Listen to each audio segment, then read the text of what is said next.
CPIM এর শাখা সংগঠন উপজাতি গণমুক্তি পরিষদের তেলিয়ামুড়া বিভাগীয় কমিটির উদ্যোগে ৮ দফা দাবি আদায়ের লক্ষ্যে ডেপুটেশনের মাধ্যমে স্মারকলিপি দেওয়া হয় শুক্রবার তেলিয়ামুড়া মহকুমা শাসকের নিকট। পূর্বে তুই মধু এলাকা থেকে গণমুক্তি পরিষদের সমর্থকরা মিছিল করে চাকমাঘাট স্থিত তেলিয়ামুড়া মহকুমা শাসক অফিস প্রাঙ্গণে জড়ো হয়। ৬ জনের প্রতিনিধি দল ৮ দফা দাবি সমর্থনে মহকুমা শাসক অভিজিৎ চক্রবর্তীর হাতে স্মারকলিপি তুলে দেন। ৮ দফা দাবিগুলির মধ্যে অন্যতম হল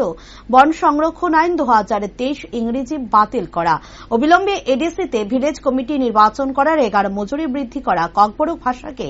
৮ম তপশিলে অন্তর্ভুক্ত করা, অনাবৃষ্টির কারণে ক্ষতিগ্রস্ত জমিয়াদের আর্থিক সাহায্য সহ আরও ৩টি দাবি নিয়ে ডেপুটেশন প্রদান করা হয়। আজকে আমরা ত্রিপুরা উপজাতি গণমুক্তি পরিষদ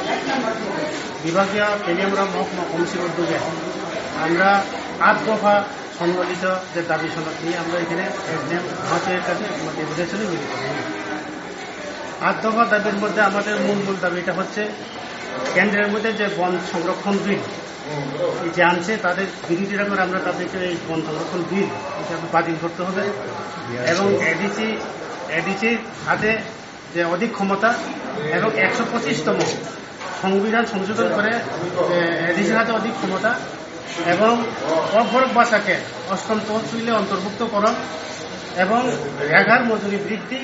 সহ আমাদের ৮ দফা এই ৮ দফা দাবি নিয়ে আমাদের নির্বাচন এর মধ্যে আছে আমাদের যে ভিলেজ কমিশন নির্বাচন করা এই দাবিগুলো নিয়ে আমাদের আজকে মূল বিষয়টা নিয়ে আমরা ডেপুটেশন